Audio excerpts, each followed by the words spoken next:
안녕하세요. 데이버입니다. 2021년 8월 6일 금요일 개장전 대피셜 시작해보겠습니다. 어제 한국 시장은 갈팡질팡한 모습을 보였습니다. 최근 흐름이 꽤나 나쁘지 않은 상황이었기에 미국 시장 이야기로 오늘의 이슈도 하나씩 짚어보도록 하겠습니다.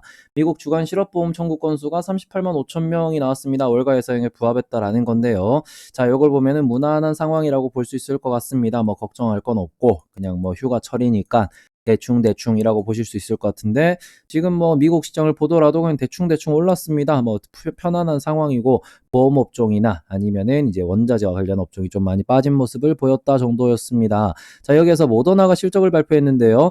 순이익으로 전환을 했다, 말 그대로 양전을 했다라는 건데, 흑전한 상황에서 이제 주가를 보면은 소폭 약세를 보였습니다. 왜냐? 이미 최근에 많이 올랐기 때문이거든요. 자, 그러면서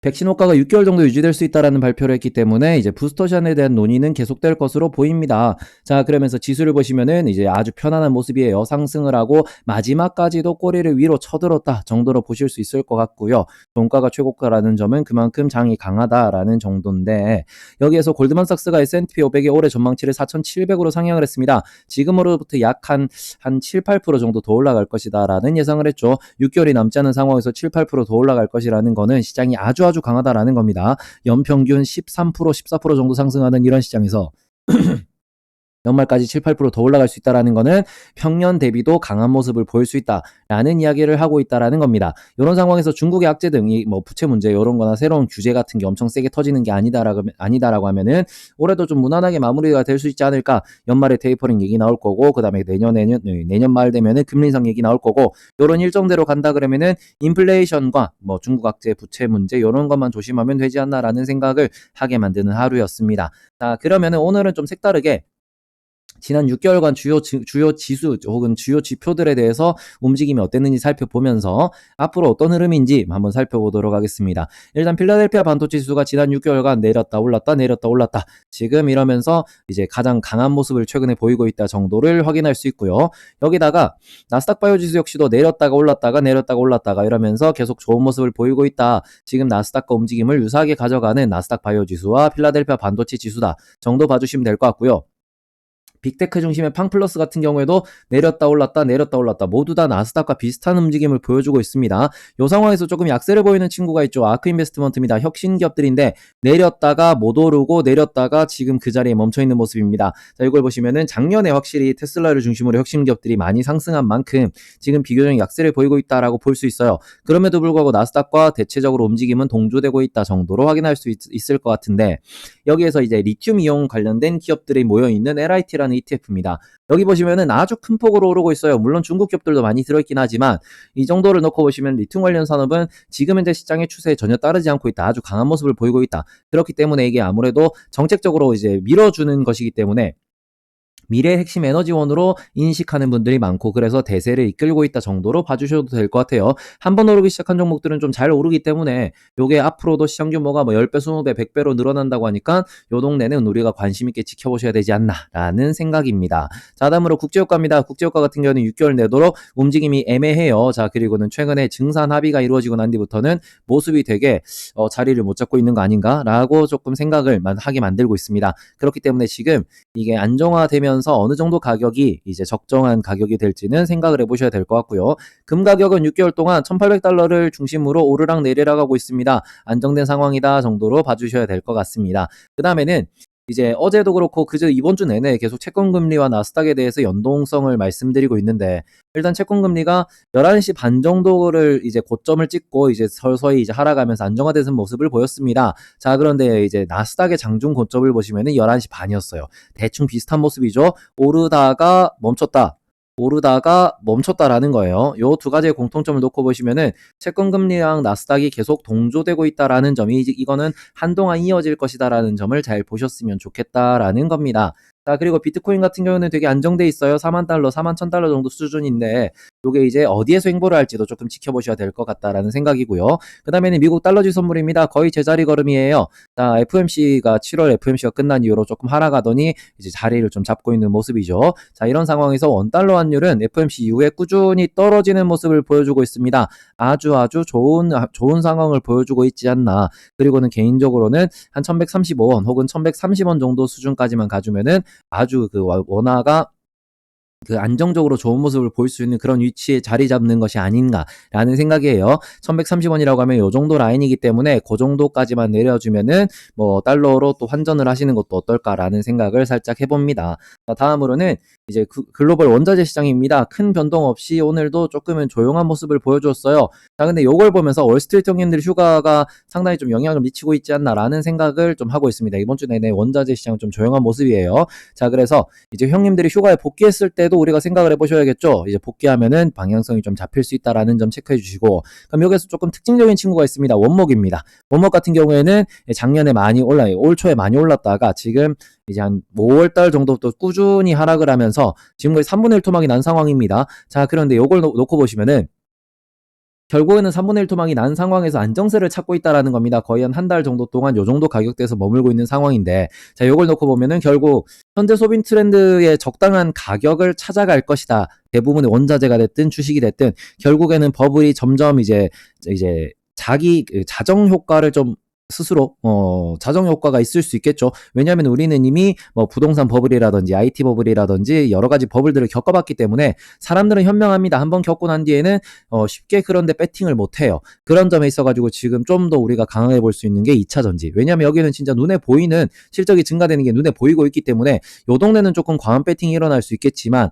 그나마 좀 살아남은 메타버스 요런 데를 제외하고는 뭐 거의 테마성 급등이 오기는 힘들지 않나. 빵이라고 하더라도 빅테크들 역시 실적 중심으로 가기 때문에 뭔가 버블이 낄 만한 곳이 많이 없다라는 점을 봐주시고, 그렇기 때문에 뭐 메타버스라든지 아니면은 가상화폐 시장, 그게 아니면 2차 전지 시장에 조금 집중하는 게 좋지 않을까라는 생각입니다. 자, 그 다음에는 네, 글로벌 주요 증시입니다. 최근에는 이제 이번 주 들어가지고 미국이 오르면 유럽이 떨어지고 유럽이 오르면 미국이 떨어지는 모습을 많이 보였는데 오늘은 유럽도 오르고 미국도 오른 날이었습니다. 유로스톡스가 0.39% 정도 상승을 했습니다. 자, 그렇기 때문에 아시아 시장을 제외한 대부분의 시장이 상승했다라고 볼 수 있을 것 같은데, 뭐 어제 뭐 다 올랐으면 좋겠지만 우선 뭐 아시아 시장이 떨어진 거는 미국이나 유럽장이 개장되기 전이기 때문에 지금 뭐 아무래도 요 시장들의 분위기를 이어받아서 오늘 아시아 시장이 조금 좋은 모습을 보여주면 좋지 않겠나라는 기대를 해본다 정도로 마무리할 수 있을 것 같습니다. 환율 좋아요. 거기다가 미국이랑 유럽 분위기도 나쁘지 않습니다. 금요일이라는 점이 좀 걸리긴 하지만 편안하게 투자하셔도 될 것 같아요. 자, 그럼 주요 뉴스 한번 보겠습니다. 백악관 전기차 행사에 초대가 안 된 테슬라다. 자, 그런데 미국 같은 경우에도 아주 카르텔이 장난이 아닌 곳이에요. 총기협회라든지 자동차협회라든지 이런 데가 아주 강한 그 발언권과 힘을 들고 있는데, 아무래도 정치적으로 이런 행사에서는 그런 협회들의 발언권이 셀 수밖에 없지만 테슬라는 여기에 포함되지 않은 것으로 알고 있습니다. 자, 그렇기 때문에 아무래도 그들만의 리그에서 배제되었다라고 보시는 게 맞을 것 같아요. 자, 그렇다면 그들만의 리그를 때려 부수기 위해서는 정말 얼마나 강한 힘이 필요한지를 전 세계 그 어디서나 또 동일하다라고 보실 수 있을 것 같은데, 뭐 저 역시도 요새 뭐 이것저것 하면 안 된다는 얘기가 많아가지고 방송에 고민이 많지만 저도 한번 테슬라처럼 강한 모습을 한번 보일 수 있도록 노력해 보도록 하겠습니다. 자, 다음으로는 델타 변이 소식입니다. 미국에서 백신 안 맞은 외국인의 입국을 불허한다라는 얘기가 나왔습니다. 자, 그럼 이걸 놓고 보시면은 미국 자체도 지금 유럽에서 부스터샷 하니까 WHO에서 기겁을 했어요. 무슨 소리냐, 이제 후진국들도 맞아야 된다라고 했는데 미국에서도 WHO 공고에 대해서 우리는 부스터샷을 하겠다라고 강한 의지를 피력하고 있는 겁니다. 강대국을 중심으로 아무래도 북반구에 겨울이 다가오고 있죠. 그렇기 때문에 백신에 대한 갈등이 아주 심화될 것으로 보이고, 문제는 백신을 강대국만 생산할 수 있다라는 겁니다. 자, 그래서 요 점도 조금은 문제시될 수 있을 것 같다라는 생각이고, 다음으로는 논문들이 요새 쏟아지고 있습니다. 델타 람다보다 무서운 심판의 날 변이 바이러스가 올 수도 있다.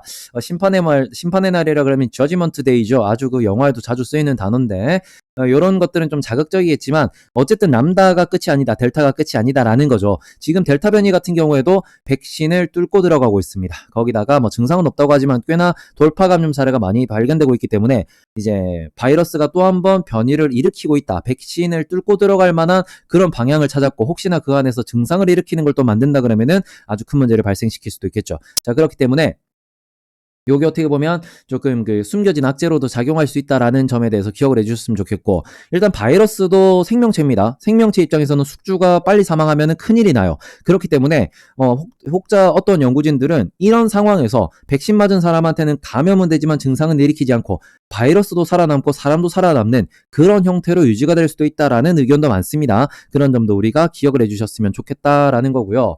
자, 다음으로는 일본에서도 이제 일본이나 중국에서도 엄청나게 코로나 바이러스 확산이 지속되고 있다라는 건데, 일단은 일본은 이제 지역별로 감염은 많이 이루어지고 있고 그 감염 숫자가 늘어나고 있다라는 거고 중국은 그 지역이 다변화되고 있다라는 겁니다. 이런 점에서 한국 같은 경우에는 그나마 1000명대로 유지되고 있다라는 점이기 때문에 비교적 안심할 수 있겠지만 가장 큰 문제는 백신의 보급이 빨리 이루어져야 한다라는 점입니다. 미국이나 유럽 같은 경우에는 백신을 맞고도 바이러스가 이제 창궐 하고 있어가지고 아주 고민이 많거든요. 그렇다면 우리나라 역시도 백신을 맞추고 난 뒤에 증상이 얼마나 되느냐 이런 점을 관찰하는 그런 단계로 빨리 나아가야 된다라고 생각을 하고 있습니다. 자, 다음으로는 크래프톤 흥행에 실패했다. 그 다음에 IPO들이 크래프톤에 의해서 다 뭐 망가질 수도 있지 않냐 이런 얘기가 나오고 있는데 일단은 청약 증거금 면에서는 실패라고 단정 지을 수 있을 것 같아요. 하지만 한 주당 가격이 엄청나게 비쌉니다. 그렇기 때문에 기대 심리가 많이 꺾여 있는 상황이기 때문에 저는 좀 더 중요한 게 카뱅의 가격이라고 생각을 해요. 카뱅이 만약에 오늘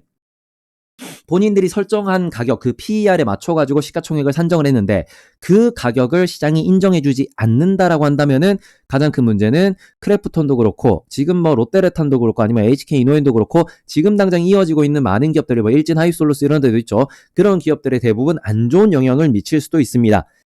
그렇기 때문에 카카오뱅크가 오늘 어떤 종가로 마무리가 되는지를 잘 지켜보셔야 될 것 같다라는 생각이에요. 이거는 IPO에 있어가지고 카카오뱅크가 비싼 건 팩트입니다. 그렇기 때문에 뭐 다른 곳과 분리해서 생각을 하시는 것도 아주 좋은 전략이겠지만 요것 때문에 만약에 시장 분위기가 안 좋다 그러면은 줍줍할 수 있는 좋은 기회일 수도 있어요. 그래서 오히려 저는 뭐 카카오뱅크에 투자하신 분들은 매도 시점을 잘 잡으셔야겠지만 아니면 뭐 다른 뭐 여기 투자하지 않았거나 아니면 다른 IPO를 좀 더 기대하시는 분들 같은 경우에는 오늘 카뱅이 시장에서 어떤 기사로 이어지는지 어떤 심리 상태로 이어지는지를 관찰하는 게 더 중요하지 않나라고 생각을 합니다.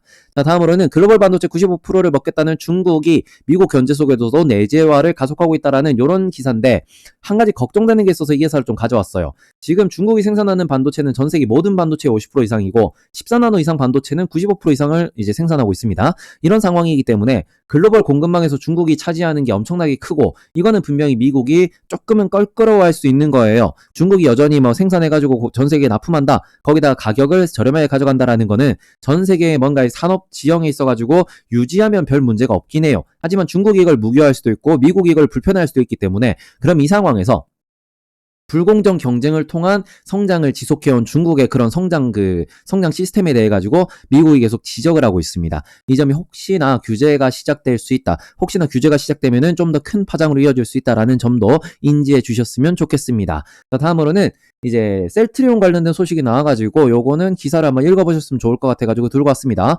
셀트리온 헬스케어의 유럽의 심장이 되었다면 이런 얘기인데 그동안 셀트리온 헬스케어가 파트너사를 이용해가지고 사업을 많이 하고 있었는데 요거는 저도 오늘 새로 알게 됐습니다. 셀트리온 헬스케어가 파트너사와의 계약을 좀 줄이고 본인들이 스스로 셀트리온의 약물을 이제 그 현지에서 이제 다시 재공급하는 이제 본인들만의 시스템을 구축하고 있다라는 겁니다. 이러면서 영업이익이 점점 증가할 것이다라는 소식이 나왔는데 이것에 대해서도 제대로 된 시스템에 대한 공부를 한번 해보시는 게 어떨까라는 생각이에요. 지금 뭐 나오는 기사들이 아무래도 좀 이게 호의적인 기사긴 한데 걸러서 들어야겠지만 팩트가 많은 것 같아가지고 한 번씩 이것도 공부해보시면 어떨까라는 생각으로 가져봤습니다. 자, 그럼 오늘의 태피셜은 여기까지입니다. 금요일인 만큼 편안한 마음으로 시장을 바라봤으면 좋겠다라는 생각이고요.